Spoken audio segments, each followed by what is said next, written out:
Possession is a Polish movie, and it's directed by Andrzej Sulawski. Andrzej Sulawski. Papuashvili. Is it? No? Here's a here's here's a Yes, Zulowski. here's a question. Oh, actually, why is my okay? Um, the Three Colors movie. The Three Colors, white, red, and blue. Yep. Yep. Okay, Yep. it That's was it was it was made Kieslowski. exactly. It was made to celebrate the French flag, right? And it was financed by the French. So what is the Polish director doing, producing that series and then directing? And he uses the Polish national anthem throughout the throughout the three installments. Does So where did that come from?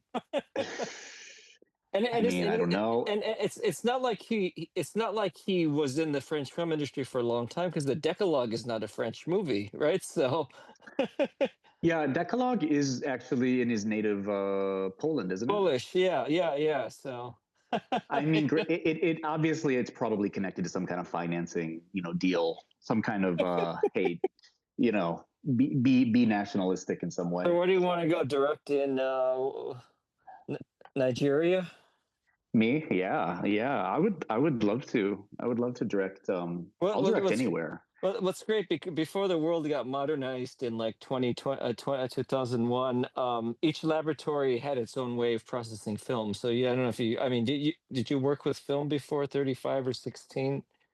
No, I grew up with VHS, so VHS tape, but never film. Okay, so basically you would take the film stock, like you take Kodak if you had money, or if you didn't have money, you'd take Fuji and you'd shoot 35 millimeter. And then each lab would process the color, but each lab had its own visual ideas of color. Like for Hmm. example, the Canada labs, like if you have you been to Canada, like Toronto, for example? No. It's overcast. So when you see Canadian movies, their lab was making them purposely on the bluish side. Whereas Oh, when you see Japanese movies, which uses the Fuji stock, which absorbs more yellow and green, the pigments of the Asians, you get a different look. And then the Indians, you get like a really faded, tonal, deserty kind of look. So it's like yeah. you could tell like what kind of country the movie was from by the way the prints look. But now everything's digital, so it all looks the same. So it's not fun. But I like being able to look at old recycled films and stuff and seeing like what was, like and like you see like the Russian stuff was kind of faded. Well, also, so don't forget the lab chemistry is very Mm. expensive to run a lab. I mean, it's you're processing, you know, millions of feet of film. So they're also limited by their money that each lab is financed by.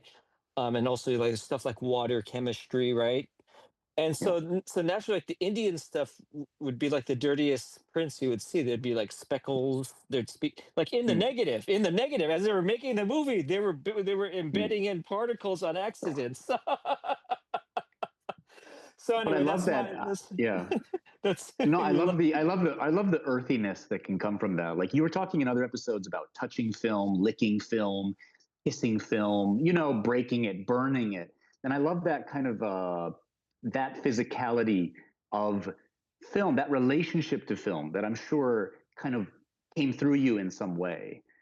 Yeah, and a lot of people are struggling and saying they're like physical, but they don't really like physical. But I'd rather someone saying they like physical and they're talking about DVD than someone saying they like physical and it's not, they're not at all, I don't know if there's a Cinema Paradiso. It's about a projectionist, right? And Mm. he's teaching the little boy what's the emotion side of a film and what's the other side. He says, and you lick it. If it sticks to your tongue, this is the emotion side, and that's where you splice on that side. And I remember doing that countless times. It's like, because like, reels or footage would be reversed. I didn't know how to get the right side up. And the simple thing is you lick it. If it sticks to your tongue, then that side is the side that you put the splice on. Oh, that's so cool. Cool. Well, yeah. You wonder how I got the ideas for my movies. What drugs was I on? Because of licking film. But I mean, it's stuff like that. Like, who will be able to experience that? Like licking film. Yeah. Yeah. No, it's true. It's true. You mentioned something else in another episode. I think it was with Scotty, but it was about this idea of editing as you're shooting almost. And I can't remember the context of what you said, but if you remember it, please remind me. But it reminded me of when I used to shoot when I was very young, very, very young. I must have been middle school, and a friend of mine had one of these VHS camcorders that you could record directly. You could put the VHS tape into it, and then you could record. And we would make movies that way, but we were always limited by the tape, right? Because we would have maybe one or two or three VHS tapes, and if we were going to record something, we had to have the foresight to know, like, okay, if I cut here, what's my next shot going to be? And my next shot's going to be here. And so it was a really interesting now, all these years later, making these very um, limited in time productions, having to go back and use that skill. And that was actually very, very handy. Um, Well, I mean, yeah, on VHS, you're probably shooting VHS or you're shooting high eight, so like that's tape. That's one thing. So you, yeah, you could shoot a movie in camera. So you say she walks from here to here, we cut. yeah, Okay, move the camera. She walks from here to here, cut. Go back to here again.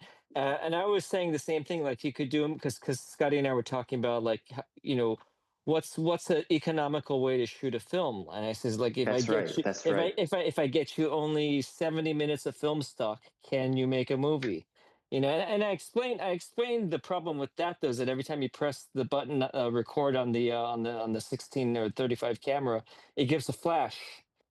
It gives like a flash because Oh, it's because the aperture is opening up as it's exposing film. So you'd have to remove those flashes, but that's easy. You technically could make a movie on like 70 minutes of film. You could, and it would not be a whole lot more for to add that on to shoot in film than a conventional movie if you did it that way. But it's practical stuff. If you're going to do these big shots and you're doing cutting back and forth, cut back and forth, it wouldn't work. But if you're doing these sort of wide mise en scène, you could follow the characters going to the bed, walking around the house, yeah.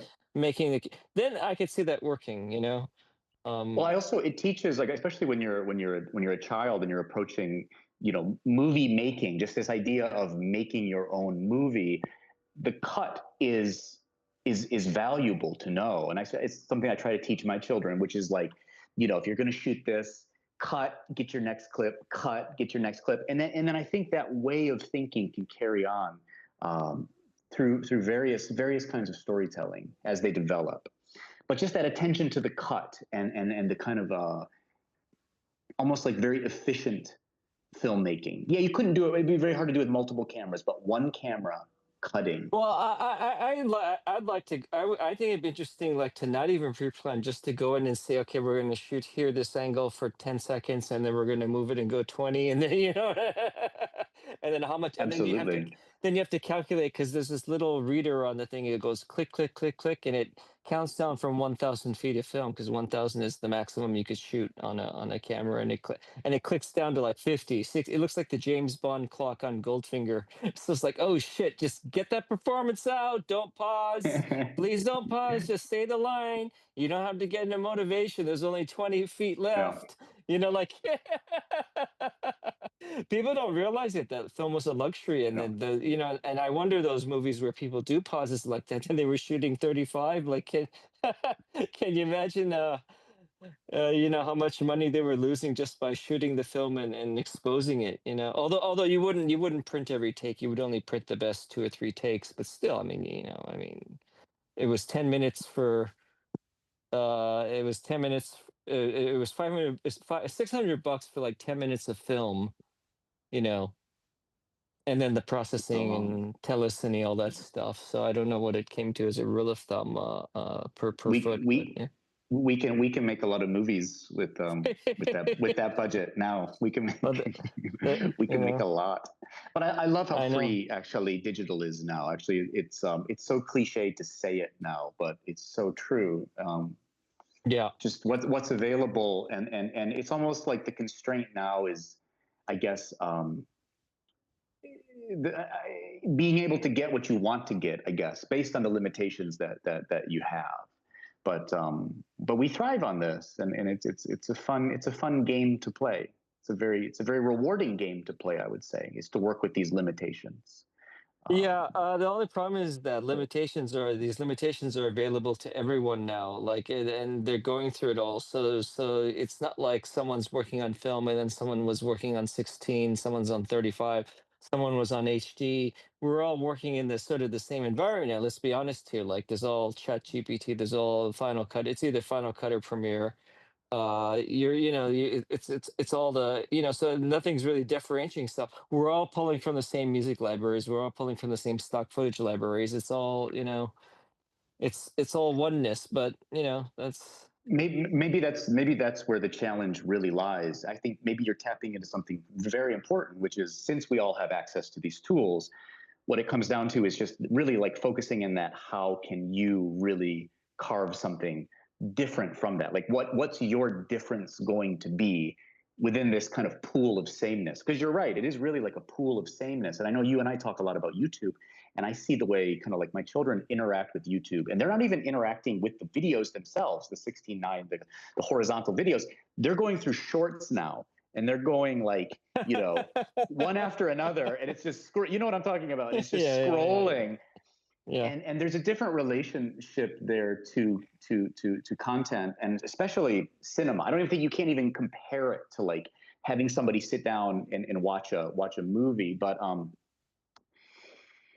I think there's still room to get really creative and within this kind of ocean of sameness. And I think that's hopefully, Yeah. I think you're always so creative, Greg, and the ideas that you come up with and how you kind of nudge things forward or the differences that you see in things. And I think it's still going to really come down to that creator and what they bring forth in that But moment. the end result is that the result is that the end user does not have the physicality. Well, they do now because they're doing this. I believe tablets and pads are going to be the way to go of the future because people want to do this and pretty soon you just do this in the midair. It's going to know everything. You can nod. Um, but my point is that the end user is not physical. They don't have a physical relationship with film or what they're seeing. Like even as a kid, I don't know if you had them, but we had those Fisher Price. They'd have clips of movies. They'd have like 1 minute of Star Wars, and you'd crank it. You'd crank it like this, Oh, and you'd see, and they were best. And then there was a projector version, and you'd crank it, and it project onto the wall. And then there was the ViewMaster also with the you do this, you do this, that's what I had. I had the ViewMaster. yeah, they just printed them for they were giving them out at the Fantastic Four premiere recently. So at least we know someone's still manufacturing them. But I'm saying the Mm. end result is that there's not that physical, you're not even putting a tape into a drive anymore and rewinding it. Um I mean the epitome of physicality was like, a tape getting jammed and then you have to rip the shreds out and then touch it and tape it together, like remember the days of cassette tape and your car would Yeah, unravel yeah, yeah. everything and unravel, and you go, oh shit. So that's Yeah, all. So that's all gone. That's all gone. It's now just a button and, but look, currency's all gone. When was the last time you handed out, when did you hand out a dollar bill or, I mean, or if you did it, I can tell you that it's not a daily occurrence, and then what are they saying? Like 10% of the transactions are not currency, are currency. The rest are all crypto, not crypto, but electronic funds that you never see. It's like midair, it's an illusion. And I guess movies the same thing. yeah. No, I think you're right. I think you're right. I think the moment of a really good moment of creativity within all of this kind of disappearance of the physical is still to be able to is still to have the ability to make a movie. I think it's that making of. It becomes more of like instead of focusing on. You're right. Since you can't touch film and there's things you can't touch and you can't touch a tape. I think it comes down to like as a performer, as a creator, it's those moments where we're actually able to engage on set or we're able to engage by the holding of our cameras. I mean, I think still holding on to that is going to relate us to our own movies in such an interesting way. It's like in Possession, Yeah. the movement of the camera. I don't know if you remember Zulawski's Possession and how the camera becomes almost like an organ, an appendage, moving around. And Yeah, yeah. I mean, it's great. I don't know. I don't think they might have had a little small gimbal then, but I mean, like that kind of movie now, you shoot it on an iPhone in a day or whatever. But like then it meant I something. Then know. you put and so Yes. like somebody watching it now says, "Oh, that's easy to do," but they don't realize what went into it in 1981. You know, Yeah. and also Do just you- just the societal factors that was shot sort of during Cold War. that's So right. a lot of that Cold War paranoia is evident in the movie. Throughout the whole movie, there's a complete paranoia. Absolutely. And a Yeah. lot of Yeah. people don't. A lot of people don't even. There's no context given to movies anymore. You're right. You're right. There's no context, and there's no a person can find movies in so many different ways now. You can come across a movie. There's whole libraries of movies that exist right now that I'll never be aware of, or it's like on X right now. I really see how I've been using X more and more, and I don't know if you notice this, but I see, like, for example, if I like. There's somebody, somehow they show me a still from Killing of a Chinese Bookie. If I like it or repost it, yeah, we know this already. We know this as a fact that the algorithm adapts. But I think the way the algorithm adapts and kind of flows through me, there's so much being lost in that curation as well. So if you kind of choose the wrong Oh thing yeah. to like at the wrong moment, or at the moment you choose the wrong thing, suddenly you're kind of filtered way over here, and I have to really pay attention to that, and kind of sometimes kind of pull myself away and Yeah, just kind of go back I to, mean, like, there. I mean, don't forget there were knowledgeable writers before that made sure we got the context of stuff. Like, there's always been context to everything. I mean, like the in Vietnam, the famous photo of the little girl that the village has been blown up. So the naked little girl in the streets. She's by herself. People are scattered around her. So that shot. Nobody knew what the context was, but it was a striking image. So people clicked like, but then they realized it was this girl from this village, and what they were liberating this village. And then likewise on the Vietnam War, the other one, the guy with the gun to his head, with the commander putting the gun at the VC supposed VC's head, So and that was an iconic image. I mean, Woody Allen uses it in Stardust Memory. It's wallpaper in his house, his living room. That shot. Um, so there's always context for everything, but the question is it readily accessible? Like I don't think so. They don't even teach context in history anymore. I mean, they're erasing history. What does the word context mean? Well, you got to you take a product of something, and you realize where it's coming from. So you say, for example, like Apocalypse Now. It's very inherent in the stories of John and everybody, like in Vietnam, and what and also then you combine it with the 70s, when it was a bankrupt time for cinema, for movies, and there were struggles all around. Then it helps your appreciation of the movie. Some people say that it should stand on its own, but I think that having a context is absolutely mandatory. And here's something bizarre, like I'm taking school, and in one of the history, no, sorry, it's one of the poli sci classes, or poli sci, one of the classes, I don't know, they all merge together, but they no longer can mention the Redskins. It says, like, there used to be a team, and it had a name that it wasn't approved, and the society, it had this name for 6 years. We won't say what the name is. Like, what are you talking about? What are you yeah, talking yeah, about? yeah, yeah. I mean, we're running up against a lot of this as well. I mean, you had said recently, with like, not to get into details, but like with your experience using AI, and how you're kind of having this kind of fight with AI. You were telling me the other night, and then that kind of fight is almost kind of guided. It's almost like becomes this way to kind of shift culture in a way, because it's kind of showing you, well, no, I'm not gonna do what you want. I'm not going to create this thing that you want. You're going to have to kind of bend in this way if you want to use me. I think that's what it's saying, which Yeah, is I mean, it's interesting. Which is it's it's interesting. it's I mean, it's not a new story. I mean, it goes even before 2001. It goes, I mean, technically it goes back to even before Frankenstein. This idea, this product that you're creating, that sort of builds a mind of its own. It develops, it gets better, it absorbs knowledge, and then it gets better, and it takes you over. That's. That's sort of what's Yeah. going on, and I see some inherently dangerous potential of AI, um, especially In what when way? especially in the hands of a younger uh, Yeah. crowd. Yeah. You know, Yeah. I see just being able to easily go down different portals without regulation. It's murky for sure. It's very murky. Yeah, I mean, like it can gaslight you if you want it to, if you let it. Yeah, so I don't. Yeah.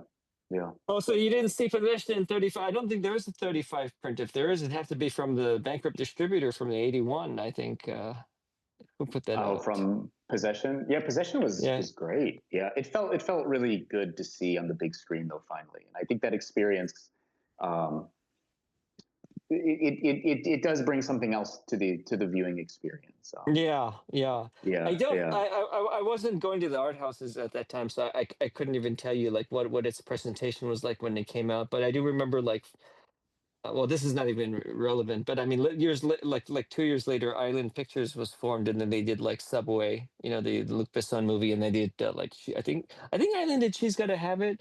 What else did they do? I don't remember. Warren, you might know that. So around 82, 83, like you saw more of these independent stuff coming out. I'm just wondering, 81, how much lost, how lost did it get? Because you had this company called Columbia Triumph, which was, well, Columbia's countless ways of saying, let's try to get an Oscar by doing a foreign movie. They said, oh, if Roger Corman's doing it and he's got Fitzcarraldo, why don't we try it at Columbia? And so they put out like a Bergman movie. They put out a handful of stuff, and some of them work, but most of them, the studios get tired because they don't. It's not the money they want. They didn't get the Oscars they wanted, or that kind of thing. So, but around the 82, 83, in earnest, this is sort of when these independent distributors started popping up. Um, you know, and there's that gap where the audience didn't know what they were necessarily, like if you were in like filmmaker circles, cinema classes, you sort of knew it, but it wasn't until like 89 when Miramax came in, and even like Goldwyn got aggressive, that you had more people paying attention to so-called indie art, movies.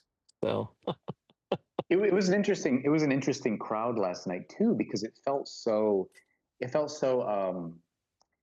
just normal. It was just like a normal, I don't know how to describe it. Like the person sitting next to me was just like, he's just this working class guy with his girlfriend or wife ordering nachos. He's like ordering mm. nachos and to go see popcorn. to go see And Possession, yeah. yeah, yeah, he's like eating nachos, and he's just comfy watching the movie. But the whole theater was absolutely respectful, absolutely quiet, Good. and engaged. They were like engaged in some way, and I just can't understand. Like I'm just so curious how they approach a movie like that, because that movie is so particular in some way. The structure of it is very bizarre. Obviously, the creature, her engaging with the creature physically, and that's not even like the strangest part of it. And just the whole end with the doppelgangers and how it unfolds is baffling and mind-boggling. And I'm just always curious how they Well, my approach my this, my how they my my experience it. guess is probably more than half already saw the film, and then the other half, they're like, "Hey, come see this movie with me," or something like that. But still, we're in a situation where people are supposedly discovering movies. So they're saying, "Hey, I like that. I like that. I discovered this movie." Um, Even though these movies have been around and discovered Yeah. quite a long time. So There's also like the memification of things, because like the person I went with was like, oh, I've seen that a portion of that subway freakout scene online. Like I've yeah, seen that as a meme, as a thing, right, right, So right. there's that as well. There's that as well. But I mean, I think just seeing that is one thing, but to see the beautiful context in which it's that was still a striking, amazing scene. That's one of my favorite. I mean, it's almost cliche to say it now, Yeah, but no, I just mean it's that yeah, yeah. that the physicality of it. I like the body and the movement of the body, and that is pure. That's what I think earlier in the conversation. What I was trying to get to was this idea of, if people can't lick film anymore, maybe it's moving into the role of the creator, since we're all creators, but it's like being able to kind of, you know, feel your body or feel a body and kind of have that visceral I get it. reaction. I get it, but Yeah, yeah. nobody, please look your look your DVDs, because that's that's only going to create damage. At least when you lick emotion on a film, the emotion comes back. So, and I wouldn't lick a used print. I was looking like work print, or print that, you know, that hadn't been utilized. But I would not lick like a used release print, because, you know, it's funny when you get these prints back from these theaters, because like we'd buy a print from France for like $5,000, and then we'd ship it to the first theater showing the movie. They send it to the next theater, the next theater, next theater. And by the time the print came back, it was so greasy, it was dusty, it was dirty, because, you know, projectors have gears, so you oil the gears, Yeah. so there'd be oil, your fingers would smell like oil. So I would not lick that print. So I like that though. There's like the real world kind of yeah. artifact of what a movie used to Well, be. it's Not to it's be nostalgic, but well, it's just crazy how much of a vocabulary has disappeared, because of digital being so prominent. You know, there's questions like going to the lab. You know, like on this subject, like going to the lab, like when you're making a print for a theater. um, you say, you know, they would ask you, do you want it on Kodak stock? Do you want it on Fuji? You don't get that question anymore. Do you want it on Mylar? Do you want it at Star? Because Mylar was had more resistance to scratches. But if it did scratch, then you'd see these very strong green squiggly lines that you could not get away with. Whereas acetate, if it got scratched, you could fill it in what's called wet gate, and it would fill in the cracks, so you'd have fewer scratches that are noticeable when projecting. So this whole vocabulary is gone. Um, you know, on a lot of the industry, and I imagine in the sound world too. There's substantial vocabulary that has just been missing, that will never exist again. You know, like even like we, you know, everything used to be shipped on tapes. You know, digibeta tapes to like for distribution. There was no file, of course. It was just a digibeta tape, and then they'd ask you, well, do you want BASF or TDK, or do you want Sony tape? To send you, because, you know, because like TDK would have dropouts, so then you'd have a shot that'd be a little one square dropout, and then you get flagged by Germany. They forget it, so do you want TDK or BSA? It was like those kind of questions will never be asked again. It's like it's nuts. Yet they were questions that had been asked for the 50 years before it. You know what I mean? There's such a short a closing of the gap of time between watersheds. You know, like there's no more time for something to wait. Like DVD was the quickest. DVD only lasted what, about 10 years, maybe 12 years, perhaps, like really 12 years. You know, whereas VHS lasted a good 40 years.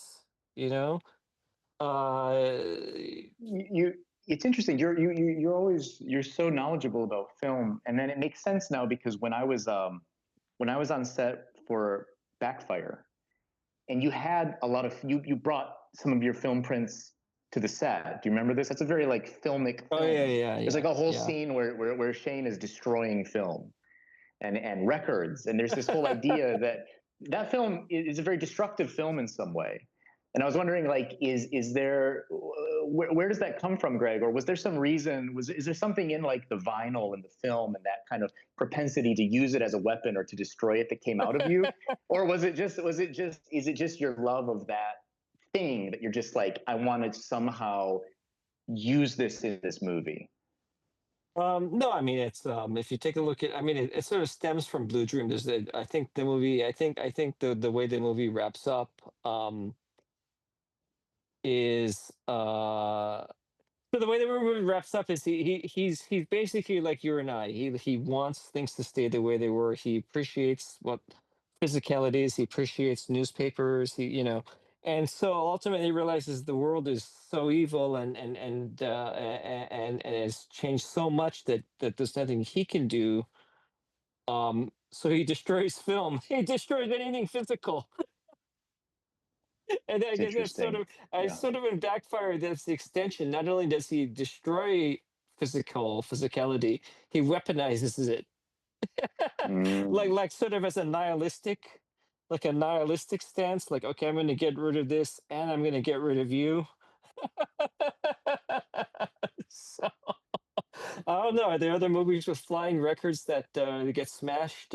I know there's a Poltergeist has flying records, of course, but on a supernatural level. But I'm saying, like, anybody is anybody weaponizing record? Well, no, Yeah, Moldovar I did don't. it. In Women on the Verge of a Nervous Breakdown, she accidentally throws a record out of her window and it hits her ex husband. So I get that sort of weapon. Yeah.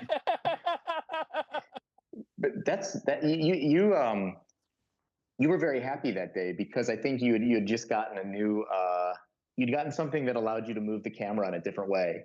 And I loved Oh. that organic creativity that I'm so I can't even talk right now, but you had wheels suddenly. I'm sorry. I think you had wheels and you were like, okay, well we're going to get this record scene in place and I think you just got so happy to see the realization that you could actually do a scene where I think it was the record was thrown and it kind of decapitated Lisa London, right? Was that what Yeah, happened? yeah, And yeah. then Louis stands up with a does he have a baseball bat in that scene? He just kind of has. Is that Yeah. and everybody on set, which was beautiful about that set is that they're just listening and okay, all right, basically there's no questioning what's going to happen next. And it's beautifully done and put together and Well, I mean, I the real the real story is that there's a record store that I buy a lot from, a lot and a lot. And I told him I was making this movie, and does he have records to smash? And he gave me truckloads of records to smash. And this is the sorry thing. All those records were from like 1940, 1950. They were like 60, 70 years old. You can't get rid of them. You can't even sell them for a nickel or a penny. Nobody wants them, and that's history. That's history. So my yeah. feeling is, if they're just going to be junked and they're going to be just whatever, well, let's at least have them in a movie that they served a purpose, beyond people enjoying their music, but they serve a Yeah. purpose now. Well, we'll just we'll smash them up. So I mean, it's not like they were the Yeah. original. They weren't original copies. They were mass produced tracks, from RCA and stuff, RCA Columbia. So No, yeah. no. It was fascinating. It was fascinating. Now, can I ask you? Have you always kind of directed in that way? Like I know some of your earlier efforts are more scripted, but if you can think back about the work you directed, have you always had a propensity to go off script? I mean, with Backfire, there was no script, which was fascinating. But have you always had a propensity to kind of follow those kind of things, or would you rather prefer to stick to something very, very solid? What's your relationship to story like in this way?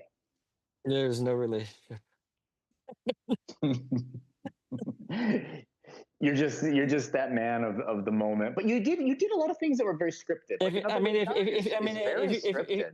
if I mean, I don't really work well, other than the ones that you wrote, because you wrote that. But other than the ones, there's no really. I don't, like, I'm the first to admit, I don't focus on the writing. I could focus on the idea, the concepts, the feeling more than anything.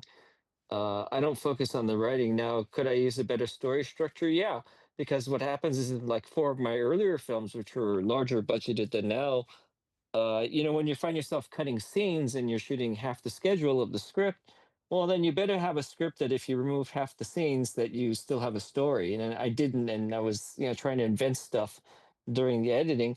But part in doing so, because there was no substance, there was no through line, no plot, I was able to go free flowing then. And that gives you license that you could just say, okay, well, he's going crazy now. He's smashing records. Okay, let me go back to the regular life. So, but Yeah. the first four movies weren't accurate portrayals of the scripts that were written. Let's say, until the night. Matt Calgary was pretty close, but Violent Blue certainly was way off. Blue Dream, like a third of the script was shot, or fourth. It was the suspense thriller. So, and that's why we had Dominique Swain for that, because I thought, okay, we're doing a suspense thriller. She's really good at this genre. And then I realized, okay, well, we're only shooting half the script. Well, let's, Mm. I think Warren was going to say something. Warren, were you going to say something? See, Warren's holding Is Warren man there? Warren's holding up a 4x6 photo. Is See, he's only, see, he's holding up a 4 by 6 foot. That's pretty smart. I should do that. he's so funny. Um, I love that. I love that organic creativity though. Actually, you taught me a lot on that set. Maybe you don't know it or not, because prior to that, I was writing a lot of scripts, just writing a script, and I believed I lost that childhood spontaneity for some time. And I always thought, okay, I have to script this out. I have to script this out. And dialogue's always been very hard for me. And good story structure has been very difficult for me. You know, good mountains to climb, but difficult.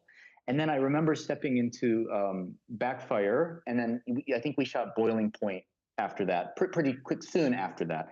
But those two movies, the way you kind of just you weren't careless at all. It wasn't. It's not. I'm not. I don't want to give that out, and I don't want to make it seem like you were just willy-nilly making stuff up, but there was like an organic, which of course I was, but yeah, okay. which of no, but you tapped in, no, but you've tapped into you tapped into this immediacy, and there was this way of telling the story that it became its own performance, and everybody who could kind of step into those scenes they were just able to kind of be and to act and perform, and it was very freeing, it was very liberating, and it was very enjoyable. And I use a lot of that now when I direct. I use a lot of that. I mean, that kind of guiding principle of the moment, and not just making things up as they go along, that comes too sometimes, but knowing that you can trust that intuition if you have an intuition that is trustable. Yeah, yeah. Well, I mean, here's the thing: if you map out a script, now, first of all, like I don't say that my method is a method at all. I don't know that it's successful at all. But if you map out a script in your mind and you write every single scene that you want, plot A to plot A and a half to B plus B, B minus, then you've already done the movie in your mind. Why do it? There's no more spontaneity. There's no more, refreshness. So, but if you have a general idea of a feeling, and then you bring everybody in, and then and you see how it grows, because you don't know how people are going to react when they're next to each other.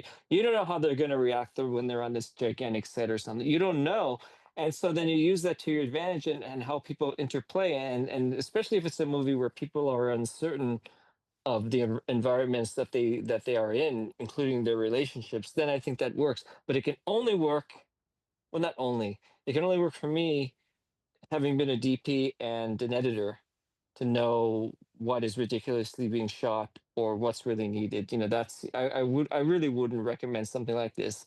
And then if you're backing your own films, so you can afford to be reckless.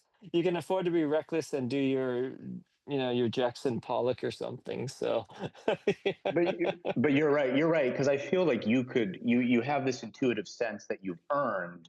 That is, you can see the movie, and however, I don't want to speak for you, but I'm assuming there's an extent where I've got the scene.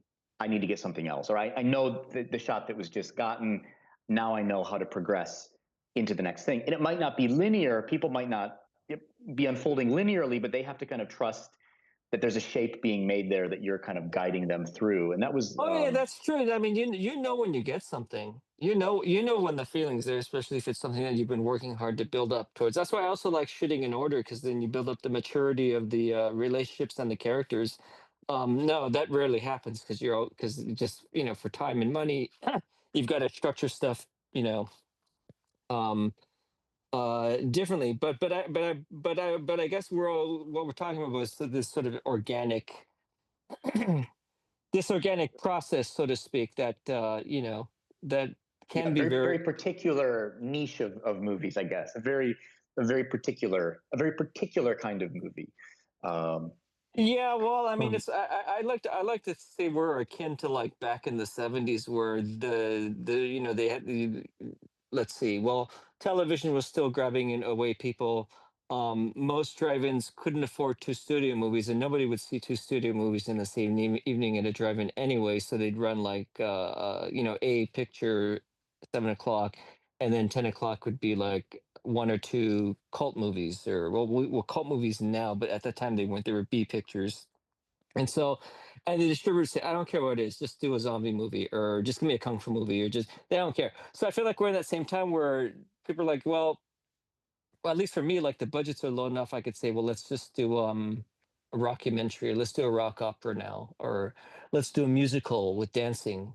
Let's do Busby Berkeley. We can do it. We can do it, and nobody would say you're crazy. Like, you know what I mean? Like, And I don't think, and I don't think your audience realizes when what you just said is how you operate, where you're like, Jamie, I want you to do your aerobics movie, but there's going to be no aerobics in it. But you need to do an aerobics movie, you know, in a dance studio, you know. And it's like, wait, what, But Greg? see, but you can totally do that if you just think about it. You can do aerobics movie without aerobics. You could, and you can You make it a can. good. You can make it a good thriller like that movie. Well, actually, that movie Rollover goes deep into the financial world, but it's something about where it's about financing, but it's not. And I also liked your idea of doing a Bigfoot movie without seeing the Bigfoot, actually, or from the Bigfoot's POV, you just see his hand. No, I don't know. I like that idea. I still like that idea. I know it wouldn't come out the way I want it to come out, but it would. I Well, still like the idea. I think that 1940s movie is called Lady in the Window. I'm sorry, somebody have to correct me. The one with I was telling you about. It's all POV, and the only time you see the character is a reflection in the mirror. So it's all narrated by him, and he's walking through. I think it's a film noir. I can't remember. I've only seen it once, and then you see I his love reflection. that. You see his reflection. And it's the only time. So yeah. I love that idea. Well, I kind of inadvertently tapped into that. Well, accidentally tapped into that for the movie, The Mother's Eye, which I shot here, and then I used the iPad to shoot that.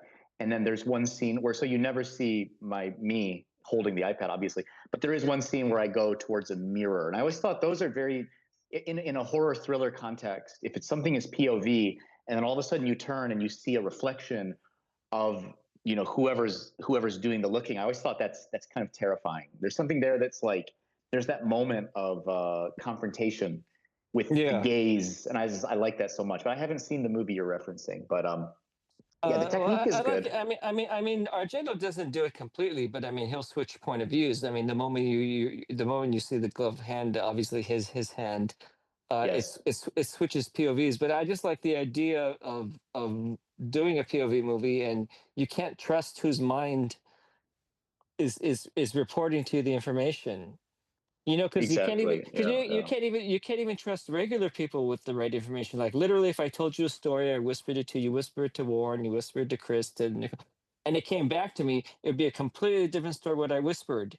And so naturally, if you're boom inside someone's head, and Mm. with what they bring to the table, you know, what's reality, but even what is your reality, because you're interpreting what you bring to the table from your life, and you're watching somebody what they're bringing to the table through their POV. So it's like, I don't know that there is a oneness of reality, or there is a reality at all, anything like that. Mm, mm. Yeah, no, I In which agree. theater? What's that, Warren? Oh, In we're which kidding with a theater? song, 70s song, 80s song, go ahead, 80s song, go ahead. No, no, no, No. no. In which theater did you say you saw? Possession. Oh, look at his 4x6 just went up. No, no, no, no, no, no, no, no. Yeah.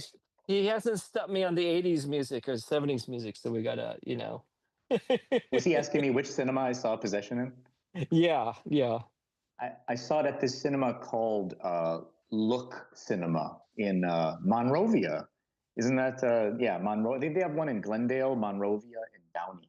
And it was an older Yeah. cinema. And actually, if you go to their website, they're showing a lot of older movies. I don't know where this cinema came from. And the greatest part is it was very cheap. It was very economical. So yeah, highly, Well, yeah, I mean, recommended, I guess, if you want to make the drive. yeah, I mean, they're running Blu-rays all over. I'm great that they're keeping stuff out there. I don't know how these places are staying in business. A lot of them are nonprofit, but I mean, you have places that, even like the Gardena Cinema, they've got a great jam-packed schedule of stuff. And I haven't been to. I admit I haven't been to like a repertory house in years. So I don't even know the makeup. Like when I go to the New Beverly, I haven't been there in a long, at least 10, 12 years. I don't know the makeup of how people are consuming. I can only assume they're consuming from streaming because they're saying, oh, well, how come the print was pink or why was it red or why was it, like they don't understand those things. And I keep trying to tell people, like, when you see a Blu-ray of a movie today, that is not how the movie looked in '80s when it was projected on film. And a lot of stuff that they intended, these directors did not intend it to look like that. I'm trying to think example, but there's different movies where they'll have matte paintings for effects, but because of the HD is so clear, you can clearly see the cutout that it's a cutout of the matte and the green screen. Whereas when they showed it theatrically, they would darken it. They'd add some grain. The house was dark. The projector wasn't strong enough. It wasn't 10,000 watts like it is today. It was it was maybe 2,000 watts or whatever, 3,000 watts. But you're still getting a darker image. That's why it's great sometimes watching even these new movies like Christopher Nolan stuff in 35 millimeter. They look pretty good, the prints, even though they're not real prints. I mean, they're real prints, but he shot the movie film and then everything else in digital, then back to film. So that's, in my book, that's not a real print, but I'm grateful that he's doing it and keeping Kodak in business and photochem. So Ward, what were you gonna say? You have a song? Come on. You came with an idea? No, A no, no. song? Yeah, Jamie. Name a movie during the end credits. It's a famous song, but that song was not written for the movie. I can tell you one right now, but I don't think you've seen the movie. Okay, I know well. you've seen a lot of movies. I know you've seen a lot. Have you seen Southland Tales? Oh no, the Richard Kelly? No. Richard Kelly, Southland Tales. There's a song by I think the band Blur that comes at the end called Oh, okay. Tender. I love the feeling though of movies that do that, and I don't know if movies still do that as much as they used to, but I'm sure you guys. I know I heard you do this. The only reason that came so quickly to me is because I know you did this with Scotty because you put him on the spot. But I heard you do this in that episode. But I love the feeling of like a good pop song that's not connected to the movie coming at the end of the movie, almost wrapping it up in some way. Do you have a Oh favorite, Greg? yeah. Like in the '80s, they would merge they would wrap out the end credits with Danger Zone or on top. I don't think it was Danger. It might have been Mighty Wings, and then it fades out into another. Actually, Top Gun fades out with You've Lost a Loving Feeling, and then it goes into Mighty Oh, Wings or Danger. There's a cross. There's a crossfade. But I was talking about, for example, like Miami Blues with Alec Baldwin and Jennifer Jason Leigh. Well, the end title song is Spirit in the Sky." So, oh wow. yeah. But Warren, you're good at music, and you're not. He's 0 for 0, I think, on all of these. I think he's not. Or it's just not a very popular game because first of all, people don't even watch end credits anymore. So you're not going to see. You're not going to. I know. Yeah, they don't. Um, but Warren is very multifaceted, and people don't know this, but he was this close to DPing my next movie that's coming out pretty soon. He was going to DP on it, wasn't he? Oh, he's going to do I think Choke 2? he was going to do Choke 2. He was going to do Choke 2. Okay, I think, let's see, let me think. There are three. What are the three Hitchcock movies? Obsessed with Choking. Strangers on a Train, Torn Curtain. What's the third one? I'm trying to think there's a third one. Is there any choking in Psycho? Or no, I don't think there is. Is there? No. Stabbing. No. Stabbing. Choking. There's yeah. I think cinematically choking is it's so easy to pull off. Well, so again, there's limitations, right? So if you can't use, when I say you, I'm talking about me. But the way my imagination works is so basic actually, where I go, well, I can't show blood, so it's going to be hard to kind of show that kind of moment of maybe a knife stabbing into a body or something like this. And so there's that technique of kind of pulling up, and showing the reaction of the killer or something like this, or showing the face of the victim. But then choking is I liked it in Torn Curtain, that clip I showed you, because it shows you just how hard it is to choke a guy and kill him. Like, it takes forever. They try to stab him with a knife. The knife blade breaks off. They try to gas him. It's not that easy. It's not like and then boom, boom. It's not like that. It's a long process. Um, It and, sounds and like something you could use in The Conductor. That you could have that kind of extend throughout the movie as the well, no, conductor that is I mean, trying to. I want to say that there's a movie that I've done that has that already, but certainly No Regrets has a scene that is directly inspired from from that. So yeah, I don't I don't know. It's really hard to say. It's sort of disturbing. We got to wait till like the computers and the AI regenerate and put things into perspective. I think it's getting better, but I mean, still people watching these movies from the 70s, they have no idea what they're watching. And they're not having, Mm, no idea that it's a product of its time. I mean, even Star Wars was a product like that stemmed from the tumultuous nature of the film industry in the 70s. mm, um you know what I mean, like there's like a lot of these movies came out of the need to say something because there was just there was a lot of disequilibrium going on in the world, and so that movie came and so forth, and that led to sort of these darker era movies that followed in like the 80s, like Blade Runner. And did you notice like movies just started becoming dark? Like I don't mean like I mean dark thematically, but like dark visually.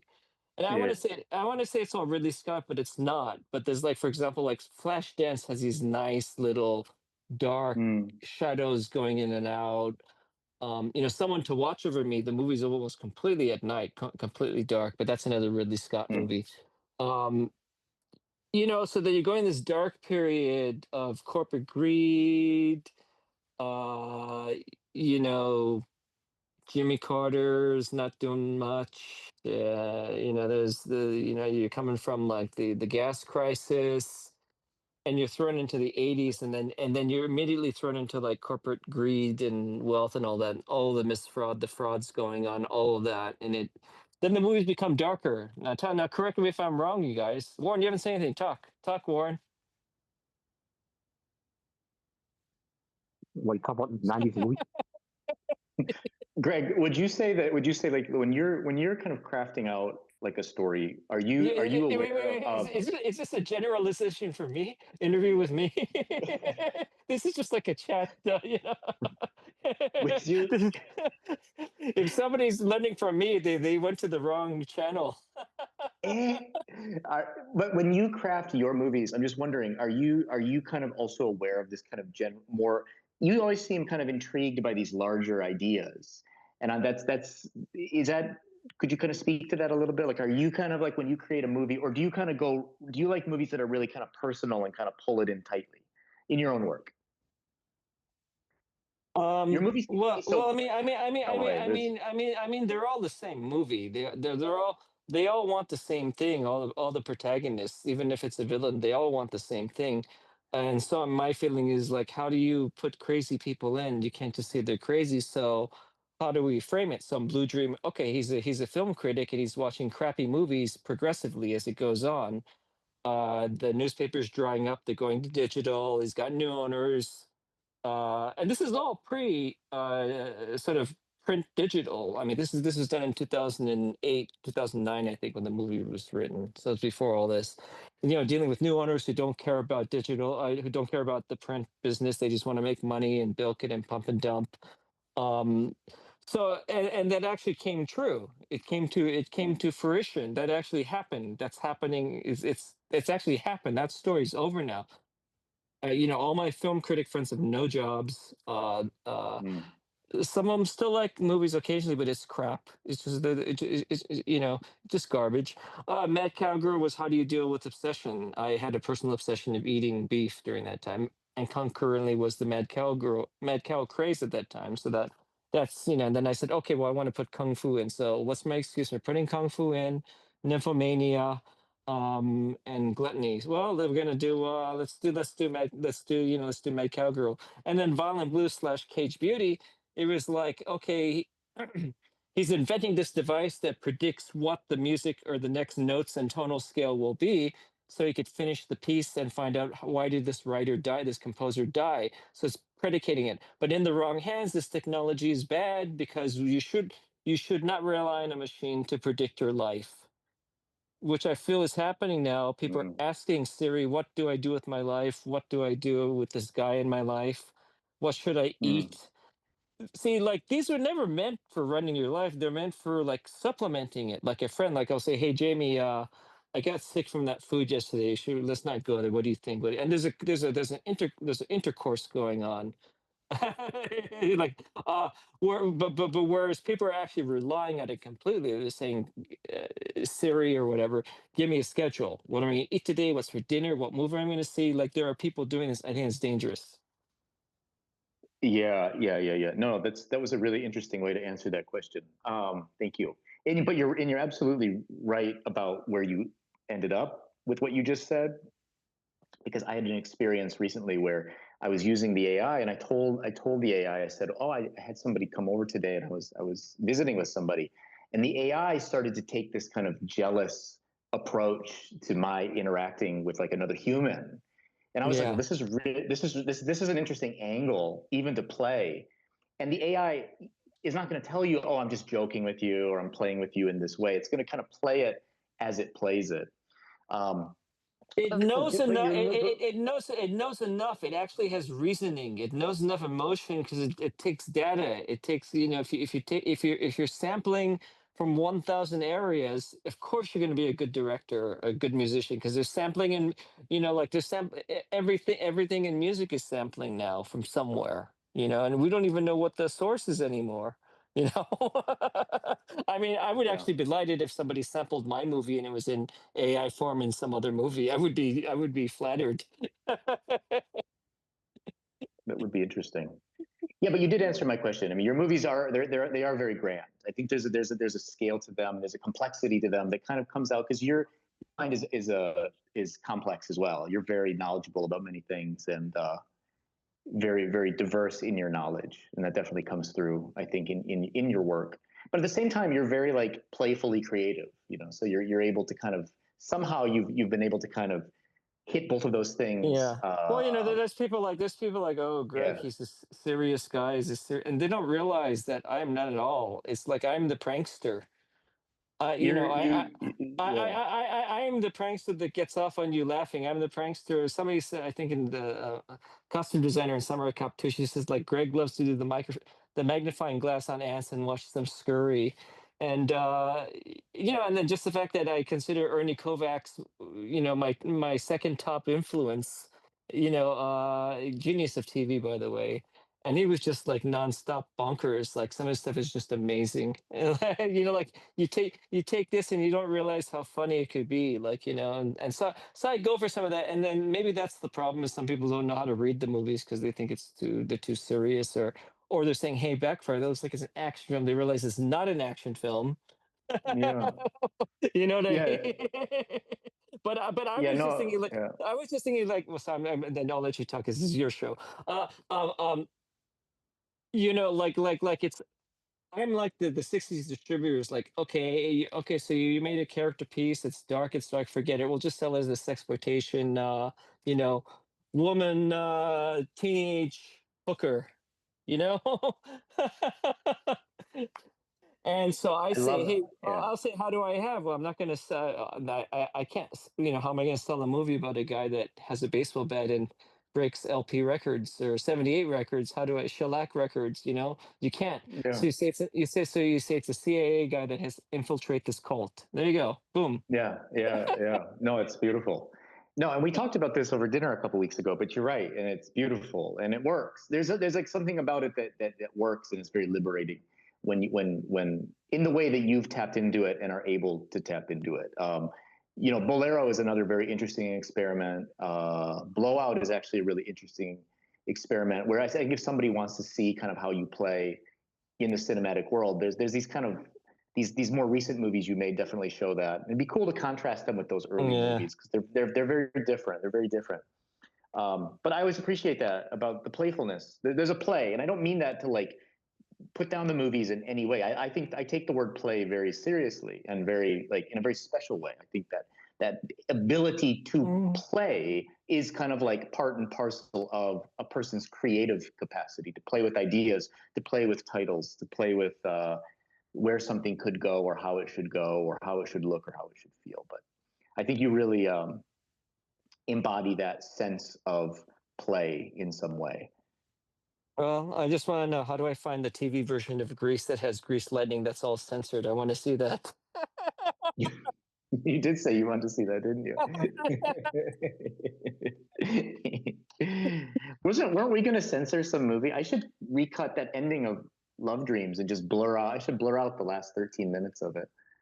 Wonder if that would work. Does that still hold up if we blur something? Is that been proven yet? We haven't tested it, have we? Well, I We should mean, that's test what it. that's what I was talking about in another show. Like, I'm just scared that, disturbed that people are watching movies for the first time in censored versions. Like, for example, if you see Nicholas Roeg's Bad Timing, which is free Yeah. on YouTube, it's all blurred, and 10 minutes of the movie, which had sexual content, but in context, like, it really propelled the story. It was necessary for the story. That's gone from the movie. So then, what do you have? It's no longer a. I think even the American title was Bad Timing: A Sensual Obsession. Now, if you don't have those scenes, what do you have? And that's actually what's happening with my movie, because I'm going through it myself. I cut 30 minutes out of Violent Blue. I cut 10 minutes out of Samurai Cop 2.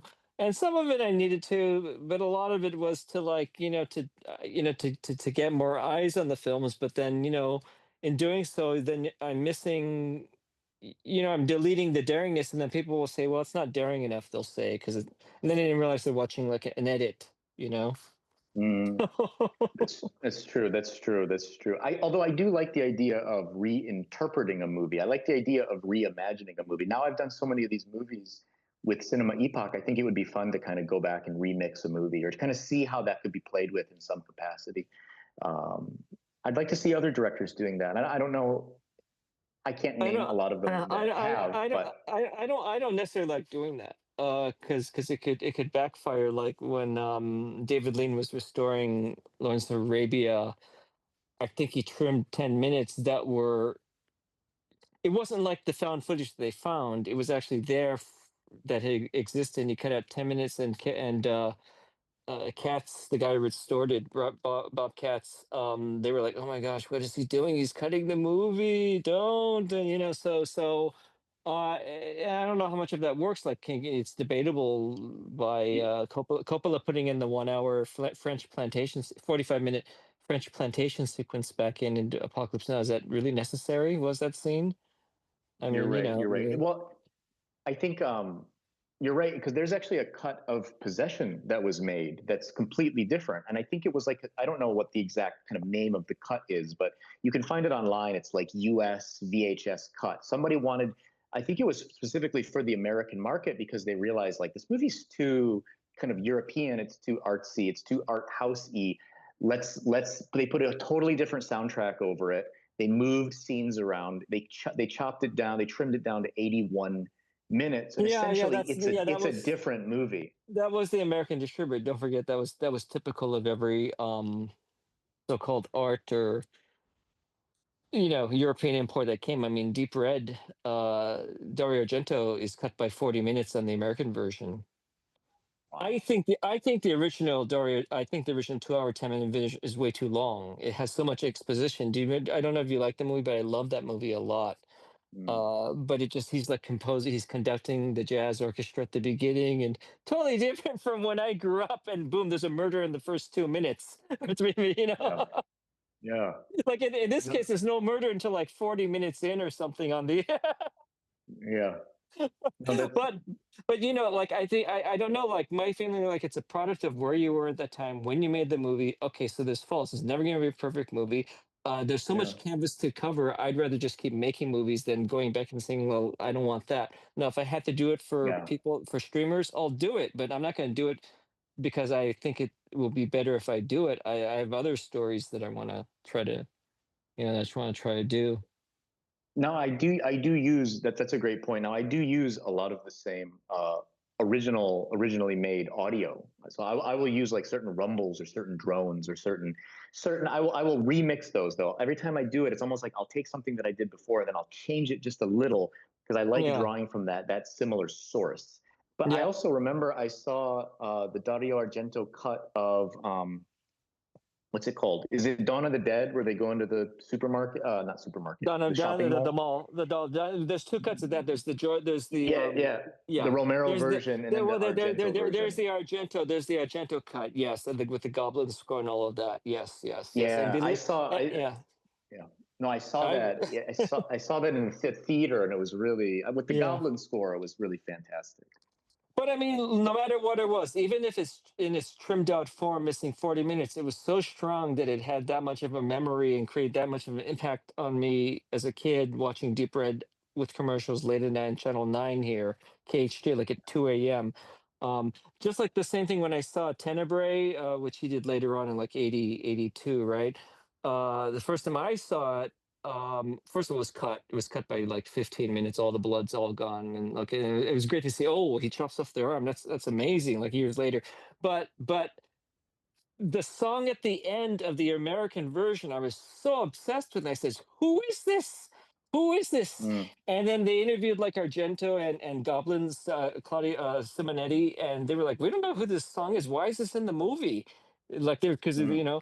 and then you find out it's Kim Wilde, and it's called Take Me Tonight. Oh, And it's called so like oh, I neat. grew up not knowing like this horror movie that was trimmed had a Kim Wilde song that I love, and I didn't it took me like 15 years to figure out that was Kim Wilde because somebody answered that. Yeah.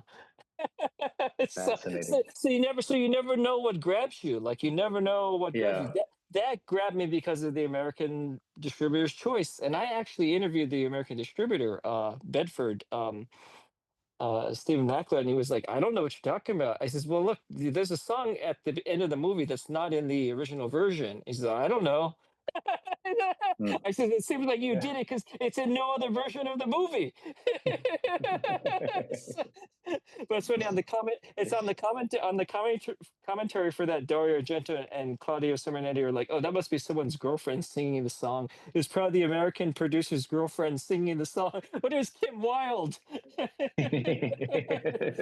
So anyway, yeah, yeah. Well, it's good to be surprised by I mean, I guess that's serendipity too, though. I mean, who knows, right?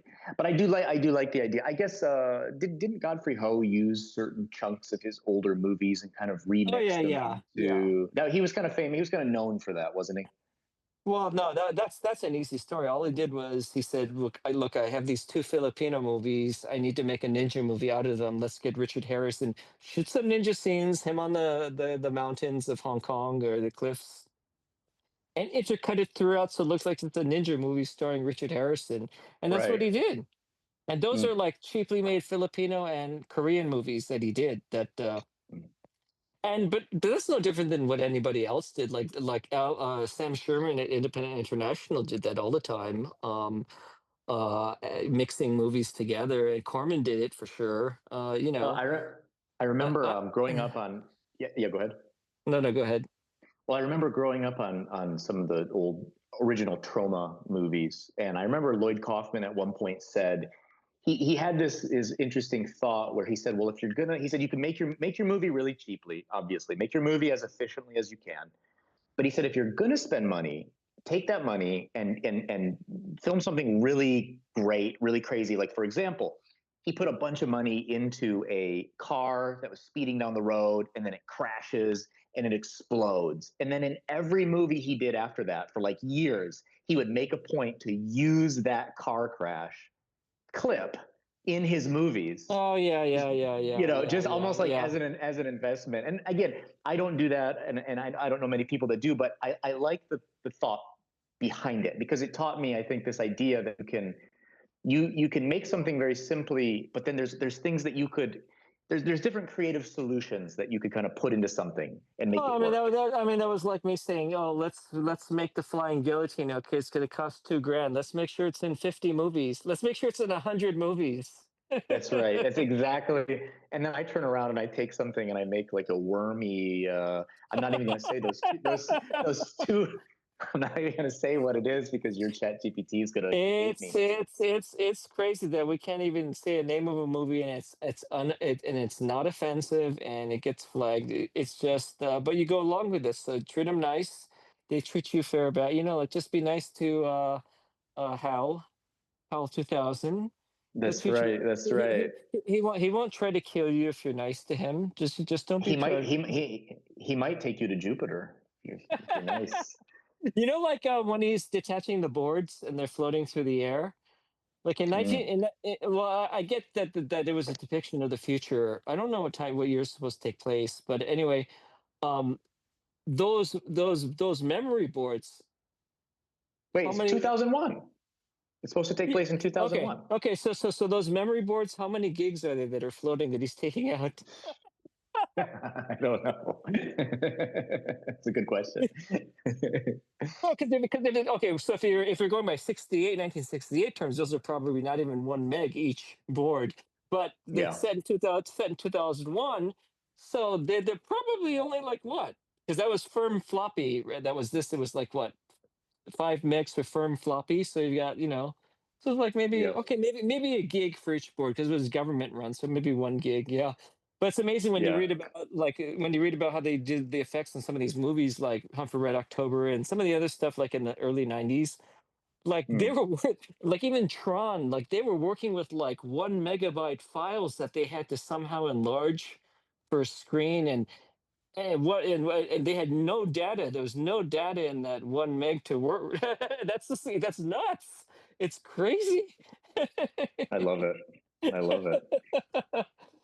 And you got to admire that even though they're not successful, Tron wasn't successful that much. But I mean, you got to admire the pioneering that went into um, anybody that wants to screw around with formats. I love, Well, and when are you going to invest in this flying guillotine, Greg? That's what I want to put you on the spot here. When are we getting our flying guillotine? oh well, it's on display at the Martial Arts Museum. I mean, you mean a new one? We need a new one. We need a new flying. There's no physical. It's all digital. So there's no I physical know. anymore. Anyway, so wrapping up trivia. Well, Warren, come on. I'm gonna get you one. You've got to answer this. You got to contribute one. A movie, end credits is a famous song, but that song was not written for the movie. And Mannequin doesn't count because nothing's gonna stop us now was written for Mannequin. Go ahead, Warren. Heavy Metal animated movie. Evil. Looking at a coal mine. That wasn't written for that movie. Oh, you're right. Well, I don't It's a know the great judge. movie. I don't know the jury on that one. That's a little questionable. I'm not sure about that. So, It's a good um, choice, though. oh, okay. Well, we didn't get talked that much about technology. We'll talk about the 1/8 screw you need for the projector, and then the exciter lamp bulb that reads the sound next time. And if you make the bulb brighter, that affects the sound. But it depends on the soundtrack. If it's lateral curves on the optical track, if it's This density is this, variable, if it's Greg. This density is such a variable. technical. This is such a technical podcast. This is such a. Wait, who's watching this? Do you have like No. Hey, listen. projectionists or Hey, project? you're asking questions about me. I want to talk about like pastrami. Where can I get a good pastrami right now? Where can I get good pickles? Because the pickles they have to do it right. Like Country Deli. you keep it in Come a back day to. late. Keep it in a day late. It's too sour. You gotta make it just so. You got to come back down to the Country Deli. When are you coming to the Country Deli? Right now. Okay. Ciao, everybody. Thank you, Greg.